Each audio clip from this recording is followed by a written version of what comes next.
Education academy में आज एक नए और अहम टॉपिक के साथ। ये हमारा टॉपिक है क्वेश्चन आंसर मेथड।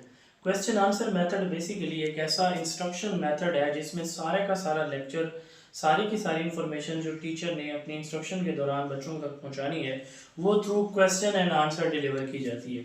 ये मेथड कब, कैसे, क्यों और किसने इंट्रोड्यूस करवाया था, सबसे पहले हम उसकी बात कर लेते हैं। इस शख्स का नाम है सोक्रेटिस। सुकरात बेसिकली एक ग्रीक फिलोसफर था, एजुकेशनिस्ट था। ये टीचर था प्लेटो का। प्लेटो टीचर थे एरिस्टोटल के, और एरिस्टोटल जो है वो टीचर था अलेक्जेंडर का, सिकंदर आजम जिसे कहा जाता है। तो ये लीनिएज इनका याद रखिएगा। सुकरात के स्टूडेंट का नाम प्लेटो, प्लेटो के स्टूडेंट का नाम एरिस्टोटल, एरिस्टोटल के स्टूडेंट का नाम अलेक्जेंडर। अब हम असल बात करने जा रहे हैं कि ये मेथड किसने इंट्रोड्यूस करवाया था। ये मेथड जो क्वेश्चन आंसर मेथड है, सुकरात ने, सोक्रेटिस ने इंट्रोड्यूस करवाया था। इसने एक दफा कहा था, I can not teach anybody anything but I can only make them think. मैं लोगों को कुछ भी नहीं पढ़ा सकता लेकिन मैं उनको इस काबिल बना सकता हूँ कि वो सोचें। तो वो बेसिकली इसने लोगों को सोचने के लिए जो मेथड इंट्रोड्यूस करवाया था, इस मेथड का नाम था क्वेश्चन आंसर मेथड। इसकी दूसरे नाम भी, इसको सोक्रेटिक मेथड भी कहा जाता है, डायलेक्टिक मेथड भी कहा जाता है, सोक्रेटिक डायलॉग भी कहा जाता है। इसके तीन नाम है, question answer, Socratic method, Socratic dialogue या फिर डायलेक्टिक मेथड। तो ये इसके मुख्तलिफ नाम हैं। हम बात करने जा रहे हैं क्वेश्चन आंसर मेथड के प्रोसेस की, अब कि ये कैसे प्रोसेस होता है। अगर आप इस पिक्चर को देखें तो ये नेशनल फ्लैग ऑफ पाकिस्तान है। सपोज करें टीचर ने आज ये टॉपिक बच्चों को पढ़ाना है, तो वो सबसे पहले क्या करेगा, बच्चे से पूछेगा बेटा आपने नेशनल फ्लैग, हमारा कौमी झंडा जो है देखा हुआ है, पाकिस्तान का झंडा देखा हुआ है। बच्चे कहेंगे यस या नो, कोई भी जवाब।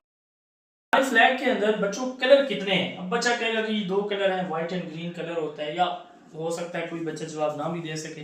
फिर अगला सवाल ये होगा कि जो ग्रीन कलर है ये किस चीज को जाहिर करता है, ये क्रिसेंट किस चीज को जाहिर करता है, ये स्टार किस चीज को जाहिर करता है। तो हम ये सारे के सारे सवाल बच्चे से ही पूछ रहे हैं। कुछ बच्चों को पता होगा, कुछ को नहीं पता होगा। एट द एंड टीचर ये सारी की सारी चीजें बच्चों को समझा देगा।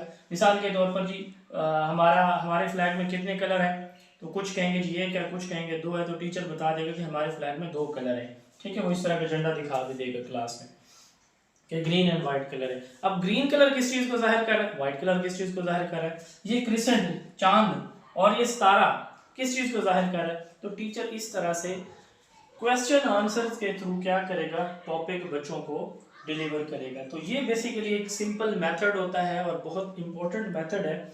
अब अगर हम बात करें कि इसमें किस तरह के क्वेश्चंस पूछे जाते हैं, ये अगर आप देखें, अगेन मैंने एग्जांपल एक ही लिया यहाँ पे, नेशनल फ्लैग ऑफ पाकिस्तान की। यहाँ पे चार तरह के क्वेश्चन होते हैं। इंट्रोडक्टरी, इसमें बच्चे के प्रायर नॉलेज को, प्रीवियस नॉलेज को न्यू नॉलेज के साथ लिंक किया जाता है। टीचर के पास फ्लैग है, उसने दिखाया नहीं है, वो जस्ट बच्चे के प्रीवियस नॉलेज को चेक करना चाहता है। पूछता है बेटा आपने पाकिस्तान का झंडा देखा है, ठीक है, बच्चे कहेंगे यस नो, जो भी उनका आंसर होगा। तो फिर इसका मतलब क्या है, ये कौन सा क्वेश्चन है, introductory, linking with the previous knowledge. पढ़ाना क्या है, नेशनल फ्लैग के बारे में, तो उसी के बारे में बच्चे का प्रीवियस नॉलेज जज कर रहा है टीचर। Number 2, developing. अब वो झंडा सामने कर देता है कि ये देखें जी, ये हमारा नेशनल फ्लैग है। अब इसमें कितने कलर हैं, दो कलर हैं। इसमें और क्या चीजें हैं, एक चांद है, और क्या है, एक सितारा है। ग्रीन कलर मुस्लिम मेजोरिटी को बच्चों शो करता है सवाल जवाब के through. White colour non Muslim minority को, क्रिसेंट यानी चांद जो है तरक्की को, प्रोग्रेस को, और ये 5 स्टार जो स्टार है ये किस चीज को जाहिर करता है, 5 पिलर्स ऑफ इस्लाम। अब ये सारी इंफॉर्मेशन थ्रू क्वेश्चन आंसर हो रही है। अभी इसको यहाँ पे फिट करते हैं। टीचर ने झंडा दिखाया, बगैर बच्चे से पूछा झंडा देखा हुआ, ये है introductory, linking with the prior या प्रीवियस नॉलेज। फिर वो पूछता है डेवलपिंग क्वेश्चन। अब न्यू टॉपिक, झंडा दिखा दिया पाकिस्तान का, ठीक है, झंडा दिखा दिया और इसके बारे में सवाल पूछ लिया, ये है डेवलपिंग क्वेश्चन। फिर है रिकैपिचुलेटरी। रिकैपिचुलेटरी क्वेश्चन कौन से होते हैं, रिवाइज करना। टीचर रिवाइज करेगा वही सवाल जो उसने पहले पढ़ाने से पहले पूछे, फिर पढ़ाने के दौरान पूछे। इवेल्युएटरी, एंड पे वो फिर जैसे हम टेस्ट लेते हैं, एंड पे 2-4 सवाल बच्चों से पूछ लेते हैं पढ़ाने के बाद, तो ये इवेल्युएटरी एंड पे जज करने के लिए कि आज का टॉपिक सारा बच्चे को समझ आ गया कि नहीं आई, यहाँ पे वो जज करेगा, ठीक है, चेक करेगा कि जहाँ पे समझ आई है या नहीं आई। अब एक टीचर जब सवाल करता है तो वो कितना टाइम यूजुअली उसको वेट करना चाहिए आंसर के लिए। हम कहते हैं wait time usually 3 to 5 second होना चाहिए। 3 से 5 सेकंड, इससे ज़्यादा वेट नहीं किया जाता, फिर नेक्स्ट क्वेश्चन जो है वो टीचर थ्रो कर देता है। तो ये एक सिंपल सा मेथड है जो कि सुकरात ने इंट्रोड्यूस करवाया था। ये हर पेपर के अंदर इससे मुतालिक अक्सर सवाल पूछा जाता है। अब हम इसकी इंपॉर्टेंस देखते हैं कि इसके बेनिफिट्स क्या हैं। अगर हम इसके बेनिफिट्स की बात करें तो सबसे पहले हम कहते हैं कि इससे लर्निंग एक्टिव होती है। एक्टिव कैसे होती है कि बच्चा जो है ना बड़ी अटेंशन के साथ बैठा होता है कि किसी भी वक्त मेरे से सवाल पूछा जा सकता है। हर बच्चा टीचर की तरफ तवज्जो करके बैठा हुआ है। दूसरा, क्रिटिकल थिंकिंग, बच्चा हर एक बात को क्रिटिकली इवेलुएट कर रहा होगा, ठीक है, उसको जज करेगा, सोचेगा, फिर जो है वो रिस्पॉन्स करेगा। टू बी चैलेंज, बच्चों को ये भी पता चल जाता है कि देखें ना, सवाल बेसिकली चैलेंज होता है, एक प्रॉब्लम है जिसका बच्चे ने सोल्यूशन देना है, तो हर तरह के चैलेंज के लिए खुद को तैयार करता है। जब मल्टीपल टाइम बच्चे की प्रैक्टिस हो जाती है कि उसको बार बार उसका सवाल कर रहा है, वो फौरन सोचता है, 3 से 5 सेकंड में उसने जवाब भी देना है। फिर है अट्रैक्ट। अब इससे स्टूडेंट की अटेंशन आती है, अट्रैक्ट होती है। कैसे? टीचर सवाल कर रहा है, कभी इधर कभी उधर कभी उधर, हर बच्चा फोकस करके बैठा है अपने उस्ताद के ऊपर, तो इससे बच्चे की अटेंशन को भी उस्ताद क्या कर रहा होता है, अट्रैक्ट कर रहा होता है।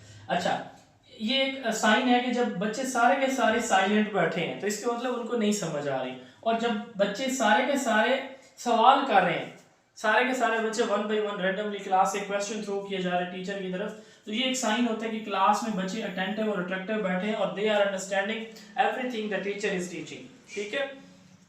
अब अगर हम इसके डिसएडवांटेजेस की बात करें तो सबसे पहला डिसएडवांटेज क्या है कि गुड क्वेश्चन, अच्छे क्वेश्चन पूरे लेक्चर के लिए तैयार करना टीचर के लिए एक चैलेंज होता है।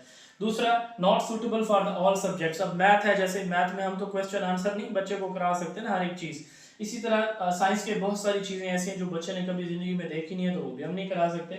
लेकिन बहरहाल काफ़ी सारे सब्जेक्ट में हम ये क्वेश्चन आंसर यानी पूरे के पूरा इसी मेथड को यूज करके जब आप पढ़ाएंगे तो उसकी हम बात करें, उसके एडवांटेजेस एंड डिसएडवांटेजेस हैं। टाइम कंज्यूमिंग, अब मिसाल के तौर पर क्लास है आपकी 50 बच्चों की, अब आपकी कोशिश भी होगी कि मैक्सिमम बच्चों से सवाल के जवाब आ जाए। अब आप फर्ज करें 20 सवाल भी पूछते हैं और हर सवाल अगर आप 3-3 4-4 बच्चों से पूछते हैं तो आपका सारे का सारा टाइम इधर ही गुजर जाएगा, ठीक है।